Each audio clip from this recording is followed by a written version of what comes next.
Another day, staring out of my window. Bonjour. Alors aujourd'hui, un petit exercice d'arithmétique qui s'adresse à tous. L'arithmétique a ça de particulier que un certain nombre de ces énoncés s'adressent à tout le monde. Voilà, par rapport aux énoncés des autres disciplines mathématiques. Mais évidemment, les solutions ne s'adressent pas à tout le monde.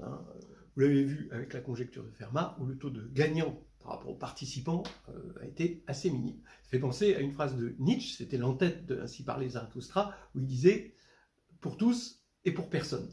C'est un petit peu ça. Alors, là, l'exercice en tout cas, bon, l'énoncé est simple, la solution, elle est astucieuse, mais elle peut être comprise par tous. Allons-y. L'exercice est le suivant. Cet exercice m'a d'ailleurs été proposé par Rached Naimé, que je remercie en passant, qui a toujours des petites choses gourmandes avec du croquant et du fondant à raconter. Et le voici. L'exercice, la somme des carrés de 4 entiers consécutifs et la puissance kème d'un entier. Trouvez K.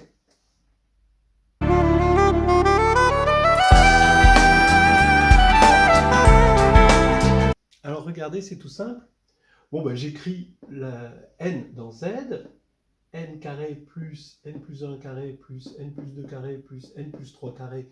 Donc c'est la somme des carrés de mes 4 entiers consécutifs, et qui est la puissance kème d'un entier, donc avec m dans z. Donc m, il est dans z.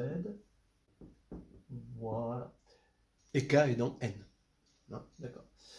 Alors, maintenant, allons-y, on développe tout ça. 4n2 plus, donc je regarde donc les n2, il y en a 4, les doubles produits, donc je mets 2 en facteur, on va avoir 0 plus 1 plus 2 plus 3 fois n, et les carrés des entiers, 0 au carré, plus 1 au carré, plus 2 au carré, plus 3 au carré, et ça fait mk. Bon, alors 4n2 ici, on va avoir 2 fois 6, ça fait 12n, et ici on trouve 14, ça fait m puissance k. Voilà, donc pour l'instant, on tombe là-dessus. Bon, l'idée est de réduire modulo 4. Pensez toujours à réduire modulo 4. Vous avez ici, ça fait 0, là ça fait 0, là ça fait 2. Donc la classe de 2 est égale à la classe de m à la puissance k. Très bien. Donc maintenant, regardons. M, il vaut combien? Il est modulo 4, c'est soit 0, soit 2, soit plus ou moins 1. Bien. Alors ici, m ne peut pas être égal à plus ou moins 1, parce que plus ou moins 1 puissance k, ça fait plus ou moins 1, et ça ne fait pas 2, même modulo 4. Voilà. Et m ne peut pas être égal à 0, parce que 0 puissance k, eh ben, ça fait 0. Alors bon, si k égale 0, ça ferait 1, c'est pas bon non plus. Donc finalement, par élimination, m ne peut être égal qu'à 2. Mais maintenant, 2 ici, k, il ne peut valoir, il est différent de 0, parce que sinon ça ferait 1. Bon, voilà.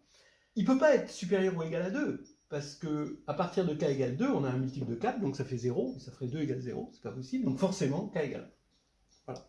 Réciproquement, vous posez m égale ça, et c'est égal à m puissance 1, donc la réciproque, ça marche bien, et voilà.